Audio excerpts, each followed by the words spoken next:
시청자 여러분 안녕하십니까? KBS 9시 뉴스입니다. 여러분 안녕하십니까? 여러분 안녕하십니까? 오늘의 주 KBS 뉴스입니다. 뉴스룸을 시작하겠습니다. 조중동 조중동이 계속 이렇게 경영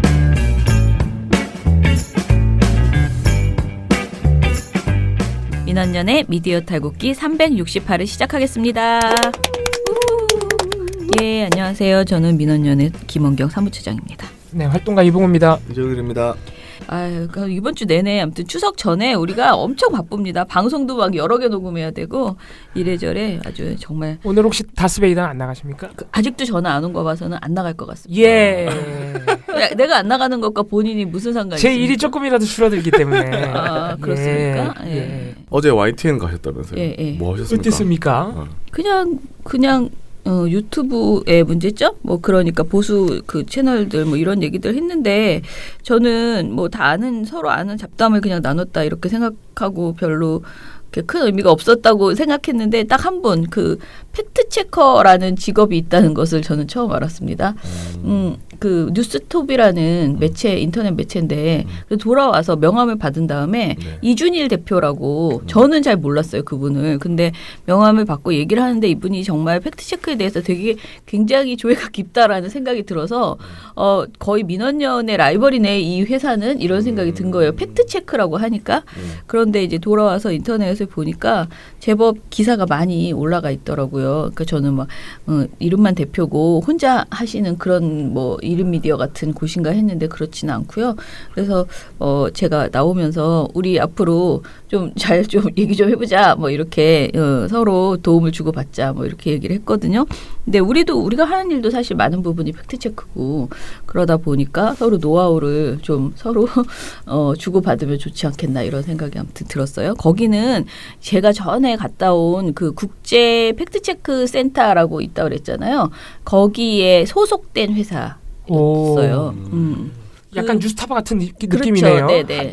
국제 탐사 저널리즘 센터 네네. 소속인 그렇게, 뉴스타파이듯이. 예, 그 저번에 제가 서울대 그 팩트체크 센터 SNU에서 하는 그 강좌를 갔었잖아요. 그 강좌에 갔을 때 초대돼서 갔을 때 거기가 그 국제 팩트체크 센터에서 와서 우리 회원사가 되려면 어떻게 해야 되는지 어떤 조건이 있는지 뭐 이런 얘기들을 쭉 하는 그런 자리였거든요.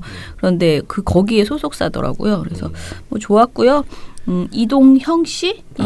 정면승부. 이 작가님, 네. 예, 그 유명한 이 작가님 목소리만으로만 주로 듣던 그분을 아무튼 봤죠. 그래서 특집 녹음하시고 굉장히 비슷하더라고요. 그러니까 그 목소리랑 이미지랑 굉장히 저는 비슷했어요. 특집 녹음이었는데 유튜브에 대해서 했는데 보수 측에서 유튜브를 굉장히 많이 활용하고 있고 이게 이제 그냥 놔두기에는 분명히 좀 과하다, 문제가 많다 이런 이야기들을 한 건데. 저는 이걸 자꾸 이렇게 알려줄 필요가 있나.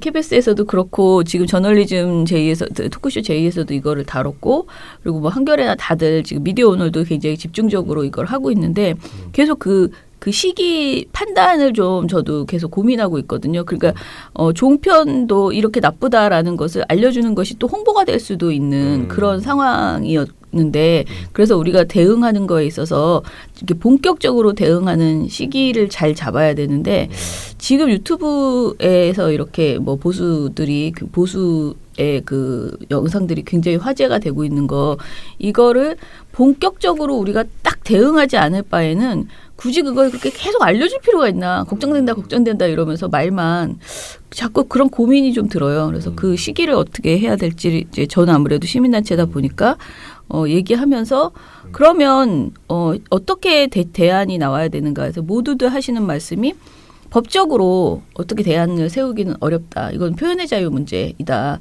1인 미디어들이 이제 유튜브에 올리는 것이고 그렇기 때문에 그렇게 따지면은 그 팩트체크 센터의 그분은 문해력이라고 얘기를 하는데 독자들이 시청자들이 스스로 가짜 뉴스를 체크해낼 수 있는 그 문해력이 생기고 뭔가 그런 어떤 보는 눈이 생겨야 된다라는 이야기도 하고 그래서 제가 마치 제가 진행자처럼 그러면 뭘 보고 가짜 뉴스를 감별할 수 있나요? 시청자들한테 얘기해 보세요. 거기 센터 이제 대표니까 얘기 좀 해주세요. 뭐 코치 좀 해주세요. 그러니까 예를 들어 주사파라는 말이 들어가면 대부분 가짜 뉴스다. 가짜뉴스 감별법을 이렇게 간단하게 가이드라인처럼 만들자는 거군요. 네네네.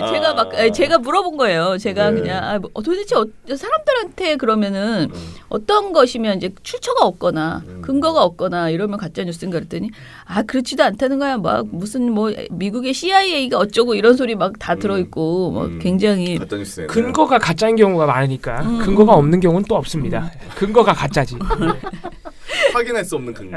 근데 주사파가 들어가면 웬만하면 가짜뉴스다. 이건 또 맞는 말이에요. 또.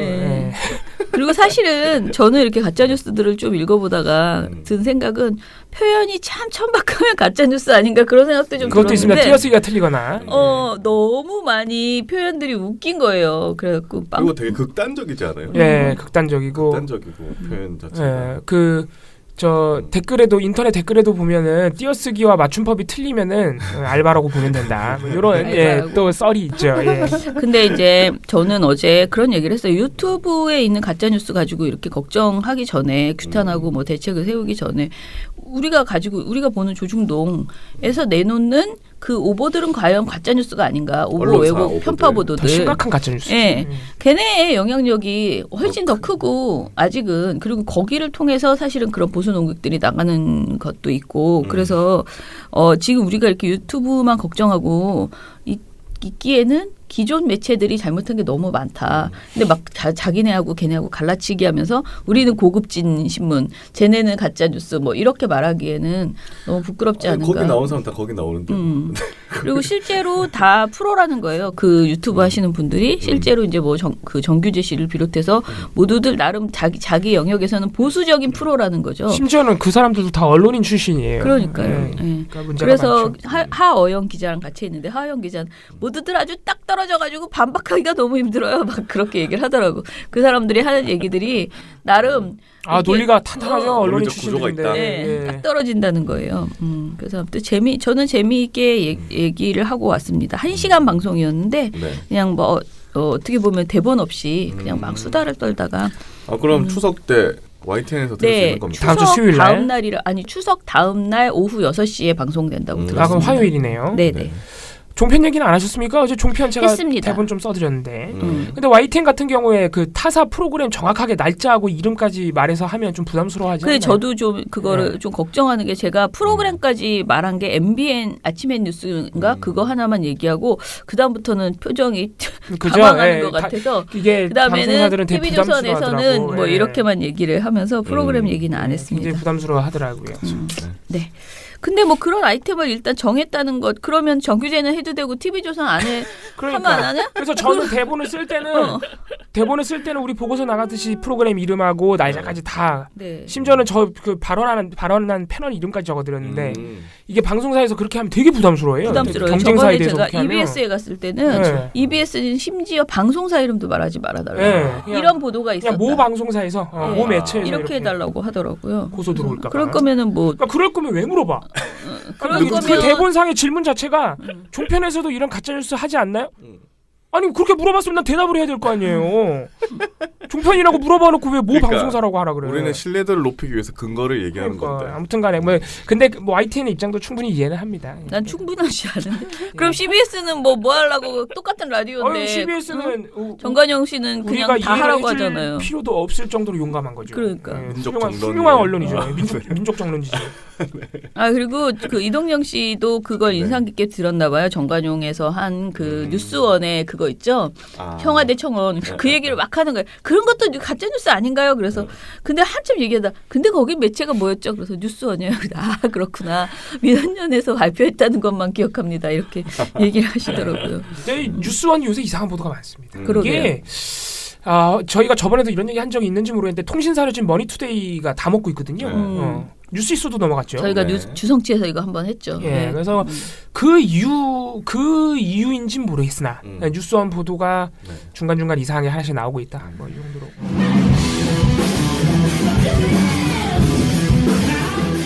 안녕하세요. 활동가 이봉우입니다. 여러분께서는 지금 나쁜 언론 지적하고 좋은 언론 칭찬하는 민원연의 미디어 탈곡기를 듣고 계십니다. 네, 그러면은 자 오늘 봉우 씨와 함께하는 종편에 대한 이야기인데요. 이것도 사실 가짜 뉴스야. 이것도 가짜 뉴스예요. 네, 가짜 뉴스예요. 그 애매모호한 가짜 뉴스. 네, 해보시죠. 사법농단 얘기를 우리가 오랜만에 좀 해야 될 것 같습니다. 사법농단이 지금 사실 심각한 상황이에요. 네. 이게 문건이 거의 100개가 이미 내부 문건이 공개가 돼가지고 재판 거래 목록들까지 다 나왔죠. 그렇죠. 양승태 대법원이 했던 거기에 뭐 쌍용차도 있고 뭐 위안부도 있고 뭐 통진당 여러 가지 있습니다. 있고, 예. 그 강제징용 일본으로부터 강제징용 네. 당한 분들의 그 일본 전범 기업에 대한 소송도 판결하지 말라. 뭐 아무튼 별의별 게 다 있었죠. 이게 지금 다 드러난 상황에서 심지어는 얼마 전에 유해용이라는 사람이 있어요. 네. 이 사람이 전 대법원 연구원인데 이 사람이 지금은 변호사예요. 근데 법원에 들어가서 그 재판 거래 관련된 재판 기록들을 전부 다 갖고 나와가지고 파기해버렸어요. 이거 뭐 증거인멸 아닙니까? 대놓고. 네. 증거인멸을 대놓고 해. 대법원에서 빼낸 기밀 문건을 모두 파기해 증거인멸 논란을 일으킨 유해용 전 대법원 수석재판연구관이 다시 검찰에 출석했습니다. 검찰은 문건을 파기하지 않겠다고 서약서를 쓴 이유를 묻자 원래 작성할 의무가 없는 것이라고 답했습니다. 형사소송법상 작성할 의무가 없는데 검사가 장시간에 걸쳐서 확약서의 작성을 요구했기 때문에 제가 어쩔 수 없이 작성하게 되었습니다. 검찰은 유 전 연구관이 파기한 문건에 재판거래 의혹이 불거진 자료가 상당수 포함됐던 만큼 증거인멸에 해당한다는 입장입니다. 또 당시 압수수색 영장 심사가 지연되고 유 전 연구관에 대한 고발 조치도 안 한 법원이 사실상 증거인멸을 방조했다고 보고 이에 대한 수사도 검토하고 있습니다. 심각한 상황이에요. 변호사라는 사람이. 네, 거기다가 임종원 이 사람은 이제 이름을 좀 많이 들어본 사람인데 전 법원 행정처장이죠. 이분 그 PD수첩에서 뛴 분이 달리다가 열심히 뛴 인터뷰 나가신 분. 법원 행정처장이 사실 이제 대법원의 사실상 흑막이죠, 흑막. 흑막인데 아무튼 이분은 차명폰을 만들어가지고 법관들이랑 이제 소통하고 청와대랑도 소통하고 뭐 이런 정황이 나왔어요. 심지어 차명폰이 발견돼서 검찰이 지금은 입수를 한 상태인데 검찰이 입수하기 전에 법원에 차명폰에 대한 압수수색 영장을 청구했어요. 합법적으로 뺏어오려고. 네. 뺏어와야 될 거 아니에요. 그렇죠. 법원이 이걸 기각했어요. 양승태 사법부 재판거래 의혹의 핵심 인물이죠. 임종헌 전 법원행정처 차장이 검찰 수사가 시작되자 차명폰을 개설한 것으로 드러났습니다. 그런데 검찰이 이 차명폰을 확보하기 위해서 압수영장을 청구했지만 또 기각됐습니다. 지금 법원이 검찰의 사법농단 수사팀의 영장을 90%를 기각했습니다. 아니 이거 다 기각되더라고요. 네, 90%면 그냥 거의 다 기각된 거의 다 거예요. 기각되더라고요. 나머지 10%는 쩌리들이에요. 네.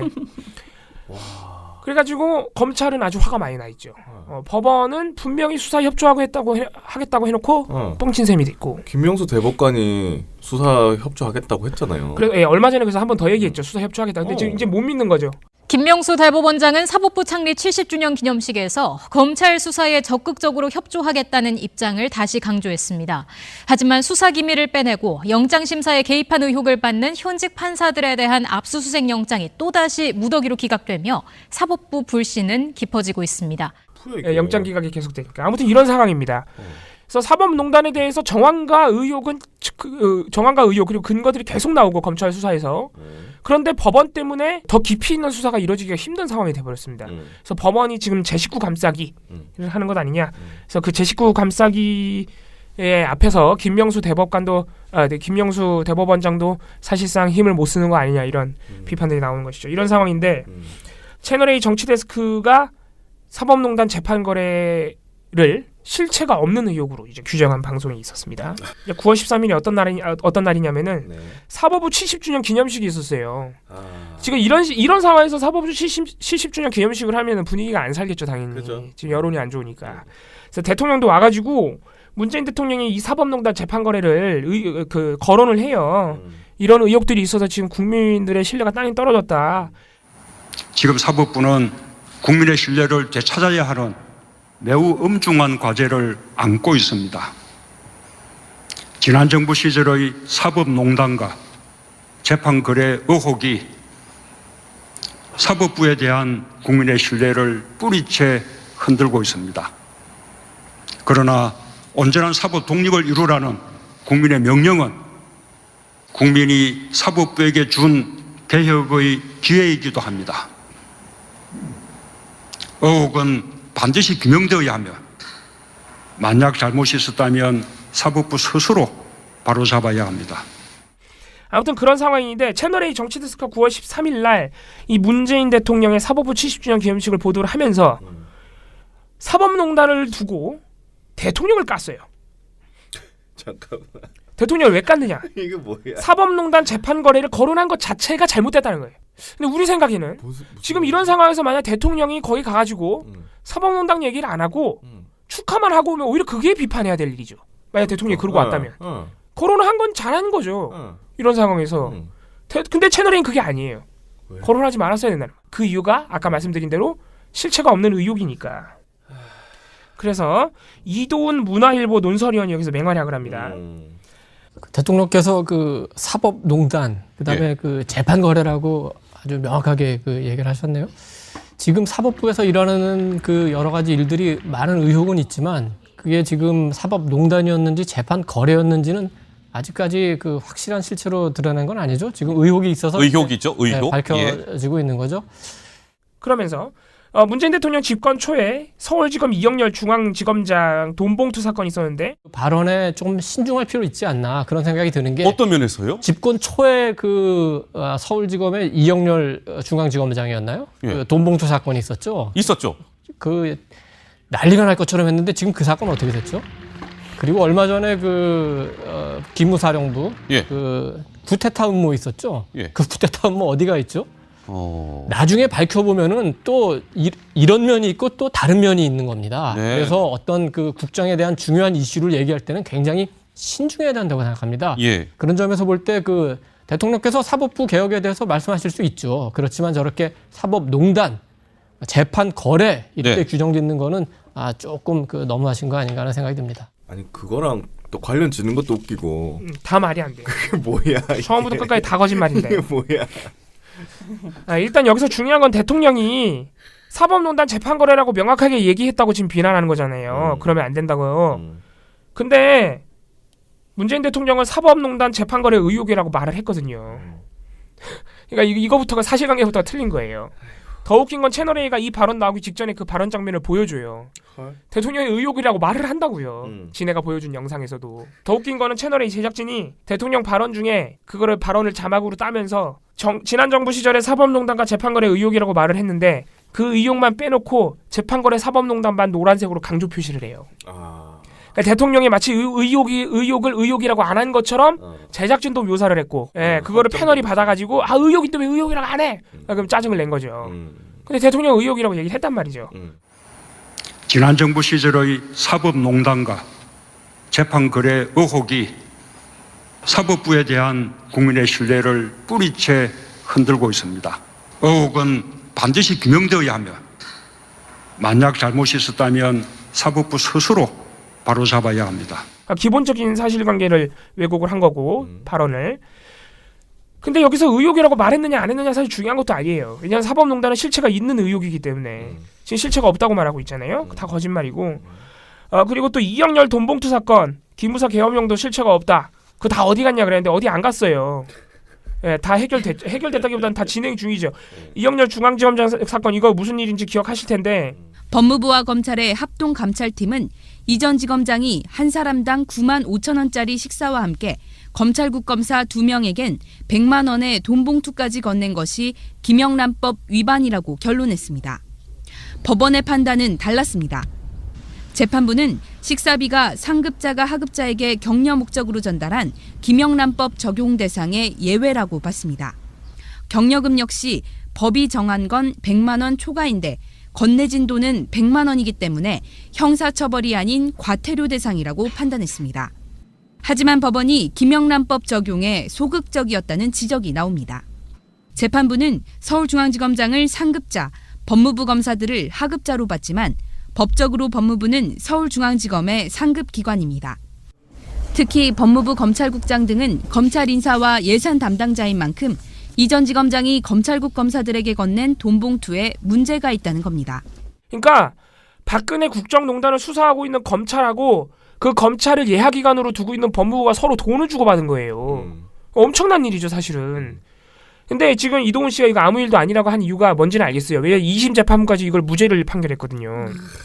그렇다고 해서 재판부가 돈 거래가 없었다고 한 게 아니에요. 돈 거래는 다 인정했어요. 돈을 주고받았다. 근데 재판부가 이거를 또 경력금으로 본 거예요.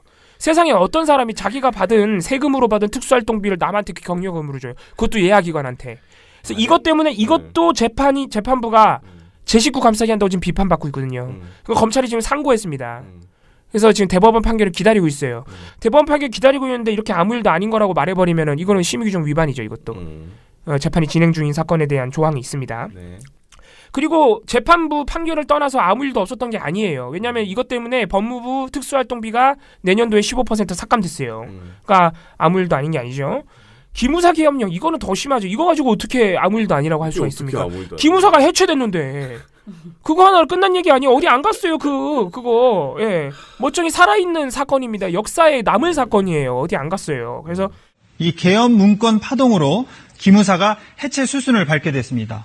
이 대신 새로운 개념의 정보 부대를 신설하고요. 이 기존 기무사 요원들에 대해서는 인적 청산도 대규모로 단행할 것으로 알려졌는데요. 이동훈 씨는 제가 볼 때는 신문을 안 본다. 예, 이분 문화일보 논설위원인데 신문을 안 봐요. 가짜 뉴스를 지금 만드는 거 아니야? 신문은 안 읽진 않겠지. 문화일보만 죄송합니다. 읽나 보다. 죄송합니다. 신문을 안 볼 가능성이 농후합니다. 아무튼간에 현실 인식에 크게 문제가 있습니다. 채널A가. 아니 거기에다가 그거랑 연결시키는 건 또 뭐야? 그러니까 그만큼 아무 일도 아니라는 걸 강조하기 위해서 그냥 아무나 다 끌어다 쓴 거예요. 근데 아무 일도 아닌 게 아니야 지금. 예. 조금 더 아무 일도 아닌 사건이 있었을 텐데 좀 공부를 하시고 얘기를 하셨으면 좋았을 텐데, 그죠? 이 사례가 지금 약간 아무 일도 아니기에는 분명히 이제 실체가 있고, 특히 기무사 계엄령 문건, 그러니까 이영렬 돈봉투 사건은 사실 사람들이 잘 모르잖아요. 모를 수도 있으니까 그냥 퉁치고 그냥 지나간다 치는데 계엄령 문건을 가지고 아니라고 하는 거는 좀 말이 안 되고, 사실은 이 국정농단 사태, 그러니까 국정농단이 사법농단 이 사태도 사실 의혹이라는 말 굳이 저는 넣지 않아도 될 정도의 수준의 내용인 거죠. 지금까지 왔을 때. 대통령이 의혹을 붙였느냐 안 붙였느냐는 중요한 게 아니에요. 근데 붙인 걸 안 붙였다 그러면 안 되지 또. 예, 의혹이라고 붙였는데 또 안 붙였다. 근데 그 장면을 보여주는데도 그걸 못 봤나? 그러니까 보여주면서도 이동훈 씨는 몰랐을 수 있죠. 공부를 안 해와가지고 무슨 발언 하셨는지 대충 봐가지고.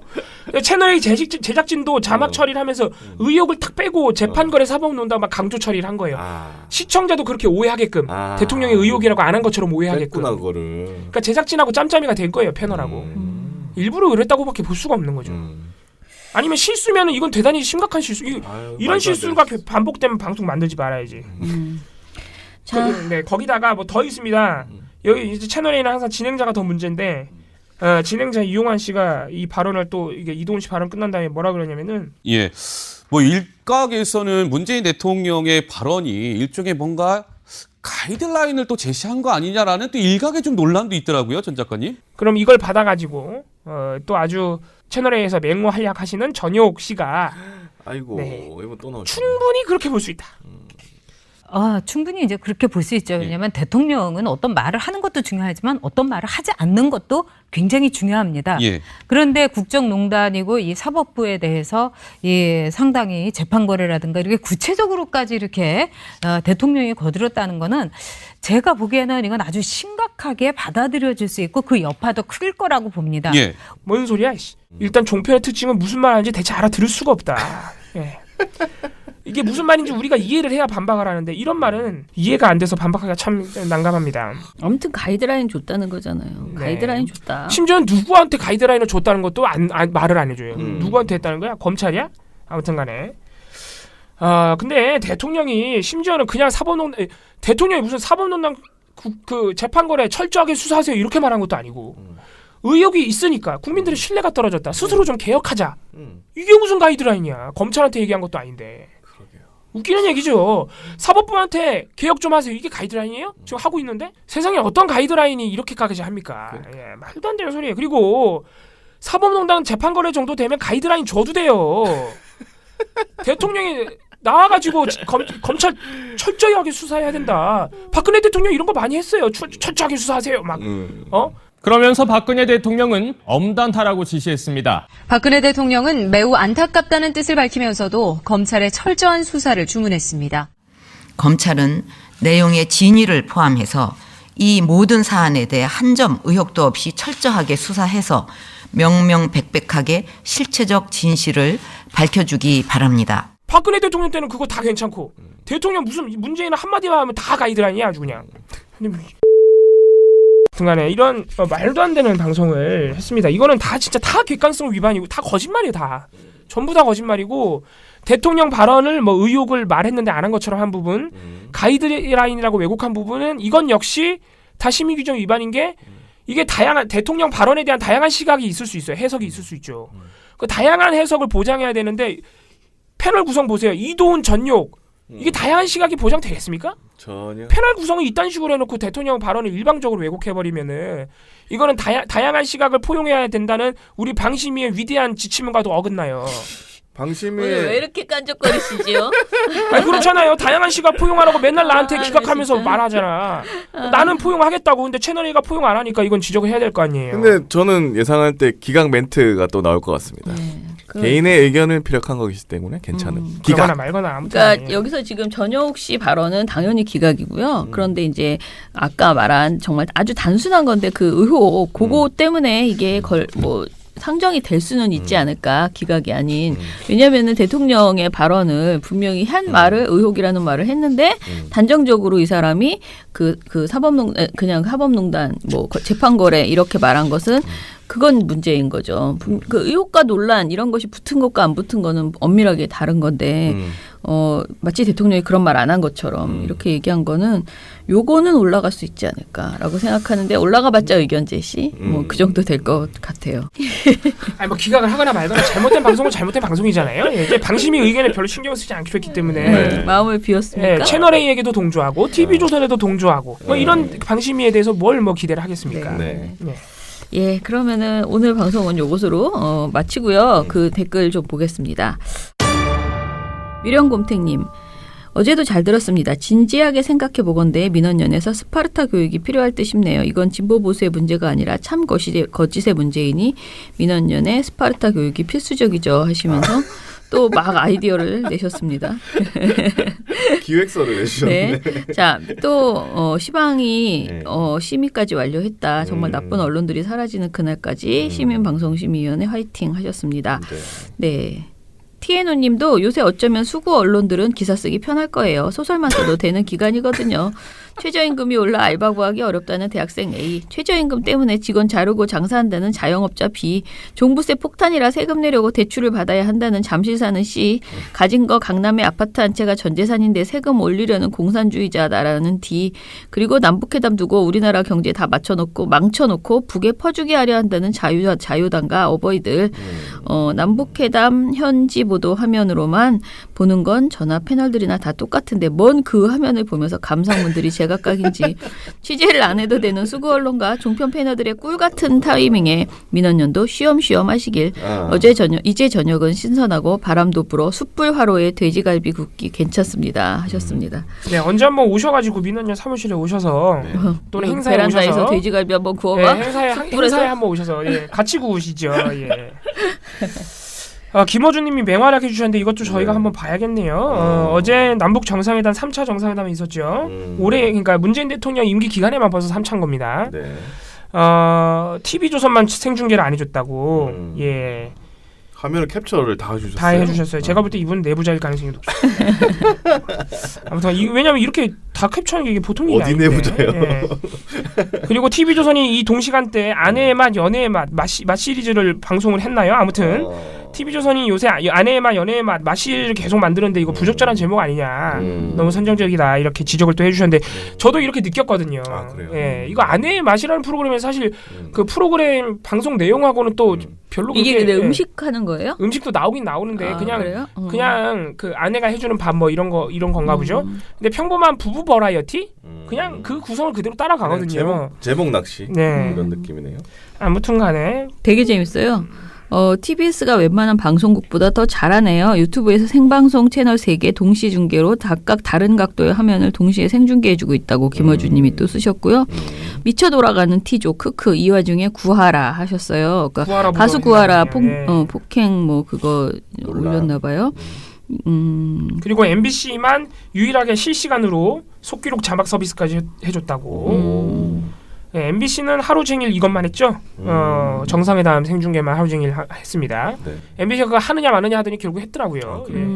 아유, 봐야겠는데. 웃기네. 그렇습니다. 김어준님의 활약으로 우리가 어제 사실은 저희가 다른 일을 하느라고 모니터 그 두 모니터 활동가 뭐 봉우 씨 포함해서 전부 다 굉장히 바빴어요. 그래서 사실 저도 어제 집에 들어가서 밤에 자기 전에 이거를 제대로 봤어요. 저는 앉아 있을 시간도 거의 없었잖아요. 그래가지고 전체적으로 이 어떤 일이 있었는지 어제 하루에 그거를 봤는데 김어준님 덕분에 밤에 이걸 보면서 아 이런 일이 있었구나. 좋았습니다. 예, 뭐 아무튼 오늘 내일까지 계속 지켜보고요. 좋은 일만 있었으면 좋겠습니다. 자, 그러면 민원연 미디어 탈곡기는 내일도 봉우 씨랑 같이 시방이 이야기하겠습니다. 네. 네, 민원연의 미디어 탈곡기는 내일도 열심히 털어드리겠습니다. 탈탈탈 안녕. 네, 오늘 뉴스데스크 마치겠습니다. 청년에게 꿈과 희망을 채널 A가 함께합니다. KBS 9 뉴스 오늘 순서 모두 마치겠습니다. SBS는 앞으로도 내일 끝까지 뵙겠습니다. 파헤치겠습니다. 오늘 뉴스 8시 모두 뉴스 마치겠습니다. 시청해주셔서 고맙습니다. 뉴스팔 여기서 마치겠습니다. 저희들은 내일도 최선을 다하겠습니다. 여러분 고맙습니다. 탈탈탈 안녕.